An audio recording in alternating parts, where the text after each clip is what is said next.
আলহামদুলিল্লাহ আমাদের pre applicant অনিক সে হলো আজকের ইন্টারন্যাশনাল জব ভিসা ক্যাটাগরিতে জাপানে ভিসা পেলেন। অনিক, তোমার অনুভূতিটুকু আমার সঙ্গে একটু শেয়ার করো। জি আলহামদুলিল্লাহ, আমি খুবই আনন্দিত যে আমি জাপানে ইন্টারন্যাশনাল জব ভিসা 1 বছরের ভিসাটা হাতে পেয়েছি। আচ্ছা আচ্ছা, গুড। তোমার কতদিন লাগলো এই ভিসাটা হাতে পেতে? আমার সব মিলিয়ে 6 থেকে 7 মাস, আমি সর্বোচ্চ 8 মাসের মধ্যে আমি হাতে পেয়েছি। আমার একটু বেশি সময় লাগছে, তারপর আমি ধরেছিলাম। আলহামদুলিল্লাহ আমি সাকসেস। আল্লাহ আমার একটা ভালো। আচ্ছা আচ্ছা, তো এডুকেশন ব্যাকগ্রাউন্ড কি ছিল? আমি বিএসসি ইঞ্জিনিয়ারিং সিভিল ইঞ্জিনিয়ারিং। কোন university? European university of Bangladesh. European university of Bangladesh, good. Japanese level কি ছিল? জাপানিজ লেভেল কতটুকু পারো? N5 level 5। আচ্ছা আচ্ছা, তো যেহেতু এখানে 6 থেকে 7 মাসের মতো সময় লেগেছিল, এর ভিতরে ভিসা পেয়ে গেছো, গুড। তোমার গ্রামের বাসা কোথায়? আমার হোম ডিস্ট্রিক্ট রাজবাড়ী, বালিয়াকান্দি। বালিয়াকান্দি, রাজবাড়ির কৃতি সন্তান বলা চলে, জাপান রাজ করতে যাচ্ছে সবাই ইনশাআল্লাহ। অ্যাপ্রক্সিমেটলি তোমার জাপানের যে কোম্পানিতে যাচ্ছ সেটাতে বেসিক স্যালারি কত ধরছে? ডিমান্ড লেটারে কত লেখা আছে? ডিমান্ড লেটারে আমার প্রথম 3 মাস 9000 ইয়েন পার ডে, আর 3 মাস পর থেকে 10000 ইয়েন। আচ্ছা আচ্ছা, আর 3 মাস পর থেকে আমার ওভার ডিউটি সহ যেগুলো আছে ওইগুলো থাকবে। আচ্ছা আচ্ছা, গুড। তো অ্যাপ্রক্সিমেটলি বলা চলে যে বাংলা টাকায় ওভারটাইম যদি পাও তাহলে কিরকম আসবে ওভারটাইম সহকারে? 2.5 লাখ প্লাস আসবে। 2.5 লাখ ইয়েনের মতো? 2.5 লাখ ইয়েন আসবে। আচ্ছা আচ্ছা, গুড। তো এখানে একটা বিষয় যে জাপানিজ ভাষাটা জাপানে যাওয়ার জন্য ইম্পর্টেন্ট, খুবই গুরুত্বপূর্ণ। তো সেখানে তোমার ইন্টারভিউ কটা হয়েছিল? আমার ইন্টারভিউ হয়েছিল দুইটা। আমি সেকেন্ডটাতে সিলেক্ট হই। আচ্ছা আচ্ছা, আর তখন আমার জাপানিজ ভাষা ছিল বেসিক, একদম প্রথম পর্যায়ের দিকে। তখন ওরা আমাদেরকে বলে যে আপনারা যতদূর পারবেন জাপানিজ ভাষা শিখে নিয়ে আসবেন। তো আমি যখন 6-7 মাস সময়টা হাতে পেয়েছি, আমি ততদূর পারি ভাষাটা প্রতি অনেক গুরুত্ব দিয়েছি আর কি। আচ্ছা, আরো গুরুত্ব দেওয়ার দরকার ছিল, আমি অনেকটাই গুরুত্ব দিয়েছি আরো। আচ্ছা, জাপানে তোমার কি ধরনের কাজ? আমার কনস্ট্রাকশন। আচ্ছা, সিভিল ইঞ্জিনিয়ারিং, কনস্ট্রাকশন। এটা জেনেই যাচ্ছ তো নাকি? জেনেই যাচ্ছি। আচ্ছা আচ্ছা, তা আমরা তো অনেকের কাছ থেকে শুনি যে হলো আমরা বলি একটা করি আর একটা, এরকম মানুষ ফেক ইনফরমেশন ছড়ায়। আসলে যারা ব্যাড কমেন্ট করে এরা ব্যাড কমেন্ট নিয়ে থাকবে, ব্যাড রিভিউ দিবে। আর যারা পজিটিভ এই চিন্তা ভাবনা করে আর পজিটিভ চিন্তা ভাবনা করবে। তো কঠোর কাজ করার মন মানসিকতা আছে তোমার? জি, কঠোর পরিশ্রম করার মন মানসিকতা আছে স্যার, দেশে কাজ করেছি। আচ্ছা, তাহলে জাপানে গিয়েও কাজ করতে পারবো। সিভিল ইঞ্জিনিয়ারিং এ পড়ছে এবং সিভিল ইঞ্জিনিয়ারিং কোম্পানিতেই যাচ্ছে, ঠিক আছে? মানে সাবজেক্ট রিলেটেড ওয়ার্ক আর কি, ঠিক আছে? কাজ তো যে পুরুষ কাজকে হলো কি ভয় পায়, তার আমি মনে করি যে কোনো কাজেই তার করার দরকার নাই। হ্যাঁ, দেখা যাচ্ছে যে আমরা বাংলাদেশে গ্রাজুয়েট করে জাপানে যাচ্ছি, সিভিল ইঞ্জিনিয়ারিং ওয়ার্ক করছি, জাপানিজরাও কিন্তু কি এই কাজটাই করছে। অন্যান্য দেশে নেপালি, ভিয়েতনামিজরা তারাও কিন্তু গ্রাজুয়েশন কমপ্লিট করে এই ভিসাতেই যাচ্ছে এবং এই ভিসাতে গিয়েই একই কাজ করছে। তো আমরা নাক সিটকাই, কিন্তু ওরা কিন্তু নাক সিটকায় না, ঠিক আছে? ঠিক আছে, তো সেটা আর কি স্ট্রং মেন্টালিটি নিয়েই আমরা স্টুডেন্টদেরকে পাঠাই। তো এ টু জেড আমাদের এই আইটিএন কনসালটেন্সি তোমার কাছে কেমন ফিল হয়েছে? জি, আমি আইটিএন কনসালটেন্সি থেকে ভালো একটা সাপোর্ট পেয়েছি।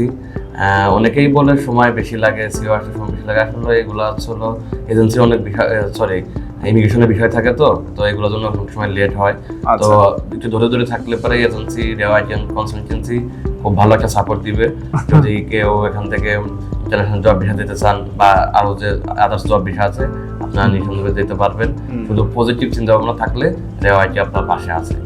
আচ্ছা আচ্ছা, তো বাংলাদেশ থেকে যারা গ্রাজুয়েশন কমপ্লিট করছে তারা তো এই ক্যাটাগরিতে যাচ্ছে, বা যারা গ্রাজুয়েশন কমপ্লিট করেনি ওভারঅল যারা জব ভিসায় যেতে চায় এসএসডব্লিউ বা টিআইটিপি ক্যাটাগরিতে বা স্কিল লেবার বা অন্যান্য ক্যাটাগরিতে যারা যেতে চায়, তাদের জন্য ভাষাটা কতটুকু সময় দিতে হবে বলে মনে করছে? মানুষ তো ভাষাকেই বেশি ভয় পায়। ভাষাকে ভয় পায়, আর ভাষা ভয় পাওয়ার কিছু নেই। আসলে একটু সময় দিলে ভাষার প্রতি একটু মানে ভাষার ল্যাঙ্গুয়েজের প্রতি পড়ার প্রতি একটু সময় দিলে পরে এটা ভাষাটা খুব ভালোভাবে ইজিলি পাওয়া যায়। অনেক মানে আমাদের দেশে যেসব স্টুডেন্ট একটু লো টাইপের, এরাও অনেক ভালো ল্যাঙ্গুয়েজ শিখে ভালোভাবে যাচ্ছে। যে ভাষাটা খুব একটা কঠিন কোনো কিছু না, একটু চেষ্টা করলে এবারে ভাষাটা ভালো মতো পাওয়া যায়। আচ্ছা আচ্ছা, গুড। তো এমনও অনেকেই বলে যে এক কোম্পানিতে ডিমান্ড লেটার উঠেছে, অন্য কোম্পানিতে গিয়ে কাজ করতে হবে, বিষয়টা কি এরকম? না, এরকম কোনো কিছু না। আমি তো যে কোম্পানিতে ইন্টারভিউ দিয়েছি ওই কোম্পানির সিও আসার পর আমার অনেক কাগজপত্র কোম্পানি থেকে আসছে। কোম্পানির সম্পূর্ণ ডিটেলস আর ওই ডিমান্ড লেটার ডিটেলস সব এক হবু মিল, কোনো পরিবর্তন কোনো কিছু এখন পাই। এবং ওই কোম্পানিতেই আপনাকে ওখানে গিয়ে কাজ করতে হবে, ঠিক আছে? তো আমরা যেরকম প্রতিশ্রুতি দিচ্ছি এবং মানে একদম প্রমাণ করেই হলো তাকে পাঠাচ্ছি যে আসলে শুধু মুখের প্রতিশ্রুতি না, আসলে কাজেরও বাস্তবতা আছে। ওকে, ইনশাল্লাহ ভালোভাবে জাপান যাও। হ্যাঁ, তো ওভারঅল আর কি না, জাপানে কতদিন থাকার ইচ্ছে? মিনিমাম 20 বছর থাকার ইচ্ছা আছে। আচ্ছা আচ্ছা, যাই হোক, অনেকের জন্য সকলে দোয়া করবেন। রাজবাড়ির কৃতি সন্তান হতে যাচ্ছেন, আমাদের দেশে যেন রেমিটেন্স ভালো পাঠাতে পারেন সেটার জন্য দোয়া করবেন, ঠিক আছে? ফ্যামিলিতে কে কে আছেন আপনার? আমার ফ্যামিলিতে ভাই বোন আছে, আর বাবা মা নেই। আচ্ছা আচ্ছা, তো আমাদের প্রতিষ্ঠানে আসার আগে হ্যাঁ একা একাই তো সব করছেন, এক এক ডিসিশনে, আপনার ফ্যামিলির সাথে দেখা হয় না এখনো। তো প্রথমে নিজে ডিসিশন নিয়েছি, তারপরে ফ্যামিলির সঙ্গে কথা বলে ফ্যামিলিও সাপোর্ট দিয়েছে। আচ্ছা, দুইটা মিলে কেউ থাকে জাপানে আপনার? আমার এক বন্ধু থাকে, আমার গ্রামের কাজিন থাকে। আচ্ছা আচ্ছা, ইনফ্লুয়েন্সটা হয়েছেন কি বন্ধুদের কাছ থেকেই নাকি বিজ্ঞাপন? না, প্রথমে ছিল এই জাপানের, আমার আসলে অনেক আগে থেকে জাপানের একটা অন্যরকম একটা চিন্তা ভাবনা ছিল জাপানের প্রতি। ওইটা বন্ধুরা তো আছেই, তারপরে ছিল রেওয়াটিয়ান কমিউনিটির ফেসবুক পেজে একদিন একটা ভিডিও দেখি, ওইখান থেকে এইভাবে রেওয়াতে আসি। এটা একদম পরিচিত ছিল, তার মাধ্যমেও জানতে পারি রেওয়া সম্পর্কে। সে এখন জাপানে একটা অন্য এজেন্সির কাজ করে, উনি স্টুডেন্ট বিষয়গুলো নিয়ে কাজ করে। উনি আমাকে রেওয়াটিয়ান কনসালটেন্সির কথা বলে, আমি এখানে এসে কাজ করি। Thank you so much. আপনার সেই ফ্রেন্ডকেও আপনাকেও ভালোবাসা। আপনার কোম্পানিটা কোন এলাকাতে? আমার কোবে সিটিতে। কোবে সিটিতে, গুড। তো ঠিক আছে, ওভারঅল যেহেতু আমাদের সাথে ছিলেন প্রায় মোটামুটি 6-7 মাস, হ্যাঁ অনেক ভুল ত্রুটি হইতে পারে, ক্ষমা সুন্দর দৃষ্টিতে দেখবেন। দেখবেন স্যার, দোয়া করি আল্লাহ তাআলা যেন আপনাকে সুস্থ রাখে এবং সুস্থভাবে জাপানের মাটিতে পৌঁছায় এবং ওখানে গিয়ে যেন হালাল ভাবে ইনকাম করতে পারেন এবং দেশে ফিনান্সিয়ালি ফ্যামিলিকেও যেন আপনি সাপোর্ট দিতে পারেন এবং দেশের অর্থনীতিতেও যেন আপনি একটা ভূমিকা রাখতে পারেন। এই আশা নিয়েই জাপান যেতে হবে।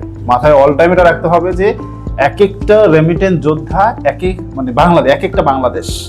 হ্যাঁ, শুধু মানে আমরা জাপানিদের কাছে শুধু কাজেরই প্রমাণ দেখাবো না, মানে আমাদের নিজেদের বিহেভিয়ার দিয়েও কিন্তু জাপানিদের কাছে আমাদেরকে প্রমাণ করতে হবে যে আসলেই আমরা বাংলাদেশি খুবই পোলাইট পারসন এবং শান্তিপ্রিয় মানুষ, ঠিক আছে? Thank you so much. অনেকের জন্য দোয়া করবেন, অনেক কষ্ট করেছে জাপানে শিখে, প্রত্যেকদিন ক্লাসে আসে, আজকে তার ভিসা হয়ে গেছে, যে জাপান যাচ্ছে খুব দ্রুত, ওর জন্য দোয়া রাখবেন। যারা বাংলাদেশ থেকে হ্যাঁ যারা এসএসসি পাস করেন নাই অর্থাৎ মেট্রিক পাস করেন নাই, তারাও কিন্তু জাপানে যেতে পারবেন অন্যান্য জব ভিসা ক্যাটাগরিতে, অনেকেরটাতে না, মানে ওটা হলো এসএসডব্লিউ ক্যাটাগরি বা টিআইটিপি ক্যাটাগরিতে খুব অল্প খরচে যাওয়া যায়।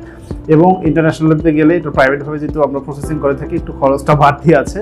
তো আপনারা আসবেন, আপনাদের যেরকম বাজেট আছে সেরকম বাজেটের ভিতরে আমরা আপনাকে কোম্পানি দিতে পারবো এবং জেনুইন জাপানিজ কোম্পানি, ঠিক আছে? প্রত্যেকটা জেনুইন জাপানিজ কোম্পানি। আপনি সেই company total in details information জেনে জাপানে যাবেন। ওখানে গিয়ে মানে এখানে বলবো একটা, জাপানে গিয়ে আরেকটা, বিষয়টা এরকম না। একদম 100% অথেন্টিক জেনুইন জাপানিজ কোম্পানিতে প্রতি সপ্তাহে ইন্টারভিউ দিতে পারবেন। হ্যাঁ, তবে একটা বিষয় বলে রাখি, আমরা অনেককেও যেরকম কথা দিয়েছিলাম যে আমরা কিন্তু ভাই আপনাকে কখনো ভিসার গ্যারান্টি দেইনি এবং ভিসার গ্যারান্টি কাউকেই আমরা দেই না। হ্যাঁ, এটা আসলে রিজিক আল্লাহ তাআলার হাতে। আমরা সর্বোচ্চ তার জন্য প্রসেসিংটা একদম সূক্ষ্মভাবে করে থাকি। তো আমাদের নর্মালি ভিসাগুলো হয়ে যাচ্ছে, ঠিক আছে? আমাদের দক্ষ ডকুমেন্ট টিম এবং আমাদের জেনুইন জাপানিজ কোম্পানির ফলে আসলে আমরা ভিসাগুলো অটোমেটিকলি পেয়ে যাচ্ছি। যতটুকু বলি, কেউ বিভ্রান্ত হবেন না। আমাদের এখান থেকে যদি কারো কোনো রকম ভিসা ক্যান্সেলেশন হয়ে যায়, আমরা কিন্তু হলো তার সম্পূর্ণ টাকাটা ফেরত দিয়ে দিই, তার কোনো টাকা কাটি না, 1 টাকাও আমরা কাটি না, ঠিক আছে? তবে আমরা ভিসার কোনো গ্যারান্টি দিই না। আমরা আপনাকে এতটুকু নিশ্চিত করতে পারবো যে আপনার কাজটা স্বয়ংক্রিয়ভাবেই হবে, একদম স্টেপ বাই স্টেপ কি হচ্ছে, ডিমান্ড লেটার ইস্যু হচ্ছে, সিইর জন্য আবেদন হচ্ছে, ইমিগ্রেশনের ডকুমেন্ট সাবমিশন হচ্ছে, প্রত্যেকটার পেপারস আমরা দিব, ঠিক আছে? তো A to Z আমরা আপনাকে নলেজে রাখবো। ইনশাল্লাহ আপনি বুঝতে পারবেন যে আপনার প্রসেসিংটা অনগোয়িং আছে, কি অবস্থায় আছে, সবকিছু। হয়তো একটু সময় লাগতে পারে, ধৈর্যটা রাখবেন, বিশ্বাসটা রাখবেন। ইনশাল্লাহ আল্লাহ আপনার সেই বিশ্বাসের মর্যাদাটুকু রাখবেন, ঠিক আছে? সকলে ভালো থাকবেন, অনেকের জন্য স্পেশাল দোয়া করবেন। আল্লাহ হাফেজ।